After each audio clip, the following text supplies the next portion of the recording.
블로그 시작하기 전에 반드시 알아야 고생하지 않는 내용들에 대해서 준비했어요. 저도 처음 시작했을 때 몇 시간씩 공들여서 열심히 작성한 글이 검색 자체가 안 되는 경우도 있었는데요. 제 시간과 노력을 갈아 넣었는데 이렇게 되면 진짜 허탈감을 느껴요. 블로그가 하기 싫어지고요. 그래서 네이버가 좋아하는 글쓰기가 뭔지, 네이버가 싫어하는 피해야 할 사항들은 어떤 게 있는지 먼저 알고 계신다면 처음 블로그를 하면서 겪게 될 시행착오를 줄일 수 있을 거예요. 글을 쓰는데 사용했던 그 시간들이 사라지지 않도록 오늘 알려드리는 내용들 꼭 쏙쏙 잘 흡수하시고 잘 적용해 보시길 바래요. 블로그 상위 노출을 위해서는 알아야 할 게 많은데요. 복잡한 얘기보다는 이제 시작하시는 분들께서도 반드시 먼저 알고 계셔야 도움이 되는 내용들 먼저 말씀드릴게요. 첫 번째는 제목입니다. 글을 쓰기 전에 검색하고자 하는 키워드를 먼저 잡고 제목 맨 앞에 그 키워드를 넣어주는 것이 좋습니다. 블로그 글을 처음 썼을 때 제가 했던 실수인데요. 우리가 글을 쓰는 목적은 어떤 수필이나 독후감 또는 학교에 제출하는 글들 혹은 회사에 제출하는 보고서 이런 글이 아니에요. 우리는 인터넷에서 검색이 되는 글을 쓰는 거예요. 평상시에 글을 쓸 때는 제목을 이 본문 내용을 나타내는 어떤 한 줄 요약으로 보통 쓰잖아요. 근데 블로그에서 제목은 이런 본문 내용의 한 줄 요약이 아니에요. 검색했을 때 내 블로그가 나타나도록 만드는 어떤 통로라고 생각해 주시면 좋을 것 같아요. 그리고 키워드를 꼭 맨 앞에 넣지 않아도 검색이 되고 상위 노출은 될 수 있어요. 하지만 우리는 이제 초보자이고 막 시작한 입문자 입장이기 때문에 이 키워드를 맨 앞에 넣어주는 것이 좋습니다. 먼저 사람들이 무엇을 검색할지 그 키워드를 정하고 제목의 맨 앞에 넣어줌으로써 이 본문의 내용이 이 키워드에 관한 것임을 알려주는 거죠. 그러면 네이버 검색 엔진이 우리가 쓴 글이 어떤 글인지 좀 더 빠르고 명확하게 파악할 수 있어요. 그리고 가능한 한 제목에 대괄호를 넣는 거는 안 하시면 좋겠어요. 왜냐하면 이 키워드끼리 조합이 될 때 이런 대괄호로 키워드를 막아버리면 조합이 되는데 조금 불이익이 있다는 그런 말들이 있거든요. 그래서 그 순수한 키워드 그 자체를 맨 앞에 두고 제목을 지으시는 게 좋습니다. 그런데 이 키워드를 신경 쓴다고 너무 많은 키워드를 제목에 다 넣는 것도 좋진 않아요. 왜냐하면 단어가 중복이 될 수 있고 또 제목 자체가 의미 없는 단어의 나열이 될 수 있거든요. 그러면 매우 부자연스럽겠죠. 자연스럽게 읽히는 제목이어야 사람들이 우리 글을 클릭할 수 있기 때문에 우리가 선택한 메인 키워드 하나를 맨 앞에 넣는다고 생각해 주세요. 그리고 많아도 2-3개까지만 적어주시면 돼요. 예를 들어서 파인애플 효능과 부작용이라는 키워드 한 2-3개 정도를 하나의 키워드로 묶어서 맨 앞에 넣고 뒤에 이어질 제목을 정해주시면 됩니다. 키워드에 맞춰서 어색한 문장을 쓰지 않고 최대한 자연스럽게 제목을 한번 만들어 보시면 좋겠어요. 또 어떤 키워드를 잡아야 될지 이런 키워드에 대해서만 너무 많은 내용이 있기 때문에 영상을 또 여러 개 찍어보도록 하겠습니다. 두 번째로는요, 사진을 꼭 넣어주세요. 보통 책도 안 읽는데 핸드폰으로 글자가 빽빽한 글은 더 보기가 힘듭니다. 그래서 사진을 글자 중간중간에 꼭 읽기 좋게 넣어주세요. 네이버에서도 검색이 잘 되는 조건에 이미지가 있는 글이라고 말을 하고 있어요. 네이버는 큰 이미지를 좋아해요. 요새는 이미지도 잘 인식하는 것 같더라고요. 그래서 제일 좋은 건 내 글의 내용과 연관된 이미지를 넣습니다. 어떤 글이냐에 따라서 이미지 개수는 차이가 날 수 있어요. 식당이라면 음식, 메뉴, 식당 내부 사진 등등 이런 사진들이 많이 필요하겠죠. 그래서 식당에 관한, 맛집에 관한 글이면 이미지 수가 웬만하면 많을 거예요. 근데 일반 조금 전문적인 정보를 전달하는 글은 이미지가 그렇게 많이 필요는 없을 거예요. 이미지를 몇 개를 넣는지 또 어떤 이미지를 넣어야 하는지 이런 거를 좀 알고 싶으시면요, 이거 꿀팁인데요. 내가 쓰고자 하는 그 키워드를 검색했을 때 상위에 노출된 글들이 있잖아요. 그 글들이 몇 개의 이미지를 넣었는지를 확인을 하고 또 더 나아가서 어떤 이미지를 넣는지를 한번 봐주세요. 예를 들어서 아기 건강과 관련한 글을 썼어요. 상위 노출된 글을 한번 보시고 이 사진에 아기 얼굴이 많이 들어가 있어요. 그러면 건강과 관련된 여러 가지 이미지가 있을 수 있겠지만 가급적이면 나도 아기 사진이 많이 들어간 그런 이미지를 넣는 것이 좋습니다. 이제 여행 블로그 같은 경우에 우리가 사진을 굉장히 많이 찍잖아요.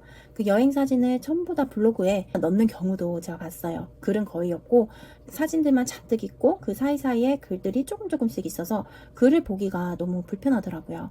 그래서 이렇게 사진만 과도하게 넣어서 오히려 글 읽는 것에 방해가 된다면 이것도 주의하셔야 합니다. 만약 여행에 다녀왔는데 내가 찍은 그 사진들 다 넣고 싶을 때는 템플릿을 활용하는 방법이 있어요. 여러 장을 나열하는 것이 아니라 하나의 앨범처럼 예쁘게 보이도록 부분 템플릿을 활용하시는 거예요. 제가 이전 영상에 어떻게 쓰는지 자세히 보여드렸는데요. 이런 방법도 있다는 거 참고해 주시면 되겠습니다. 세 번째는 가독성입니다. 진짜 인터넷에서 가독성은 정말 아무리 강조해도 지나치지 않아요. 마치 우리가 등산할 때 산불 조심이라는 문구가 아무리 강조해도 지나치지 않잖아요. 이 가독성은 정말 중요합니다. 이 사진을 중간중간 넣으라고 말씀드린 것도 이 가독성을 위한 하나의 방법이라고 볼 수 있어요.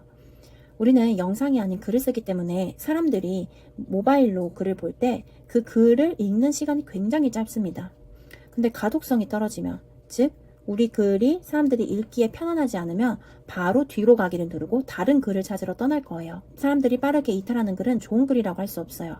좋은 글은 사람들이 끝까지 읽는 글인데요. 그러려면 가독성이 좋아야 합니다. 사람들이 끝까지 읽는 글이 되면 자연스럽게 체류 시간이 늘어나고요. 네이버에선 체류 시간이 긴 글을 좋은 글이라고 평가합니다. 꼭 가독성을 챙겨주세요. 네 번째입니다. 내 경험이 들어가는 글을 작성하는 거예요. 네이버는 정보성 글이나 단순히 어떤 걸 소개하는 또는 내 일상만 줄줄이 쓰는 그런 글보다는 정보랑 내 경험이 같이 어우러진 글들을 선호합니다.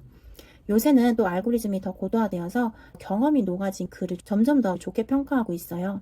최근에 잘된 블로그들 보면 정말 거의 다 정보에다가 그 블로거들의 직접 경험 한두 스푼씩 녹여 있다는 거를 아실 거예요. 단순히 정보 없는 일상 혹은 어디서나 찾을 수 있는 정보만 들어가 있는 글이 아니고 내 관점과 내 개인 경험을 꼭 한두 스푼씩 포함해서 글 쓰시는 연습을 한번 해보시길 강력히 권해드립니다. 경험이 들어간 글이 얼마나 중요하냐면 이전에는 예를 들어서 이제 글에 댓글이 달리잖아요. 그럼 이 댓글 달린 것만으로도 블로그의 활동성 점수가 올라갔어요.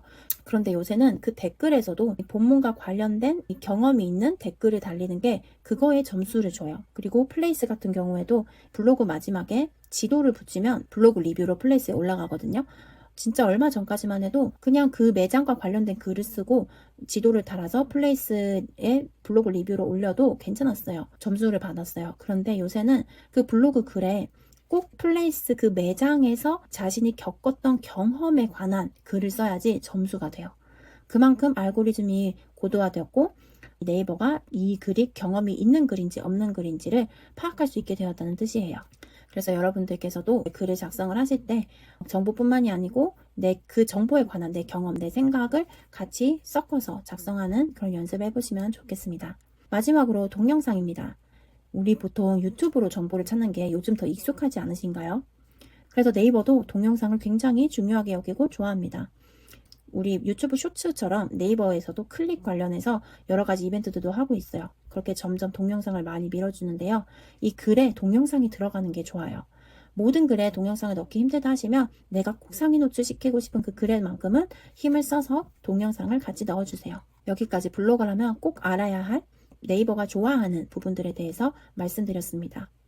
이제 주의사항에 대해서 말씀드리려 하는데 얘기가 조금 길어진 것 같아요. 누락에 관한 내용인데 이것만으로도 영상 하나를 만들 수 있어서 제가 다음 영상에 이어서 찍도록 하겠습니다.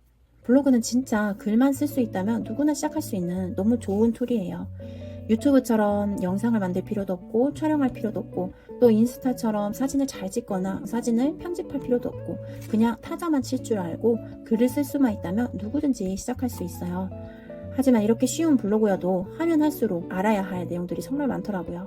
오늘 여러분께 알려드린 이 5가지만 확실하게 기억하고 쓰신다면 모르고 쓰셨던 것보다 훨씬 성장에 큰 도움이 되실 거예요. 저는 마케팅을 못해서 폐업하는 가게들을 보면서 돈이 없는 그런 가게들은 어떻게 하면 돈을 들이지 않고도 마케팅을 할 수 있을까라고 고민을 하다가 이 블로그를 마케팅 수단으로 시작하게 됐는데요. 블로그를 배울 때는 어찌 보면 당연한 이야기, 너무 쉬운 이야기라는 생각이 들 수 있는데 막상 적용하려면 쉽지 않더라고요. 오늘 알려드린 내용 많다면 많고 적다면 적은 내용이지만 또 당연한 이야기라고 들리실 수 있지만 여러분이 블로그를 하실 때 하나하나 적용해 보시면 좋겠어요. 그리고 조급해하지 않고 찬찬히 글을 한번 쌓아나가 보시면 좋겠습니다. 다음 영상에서는 우리가 공들여 쓴 그 글이 검색되지 못하게 방해하는 요소들은 무엇이 있는지 알려드릴게요. 영상 끝까지 봐주셔서 감사합니다. 다음 영상에서 만나요.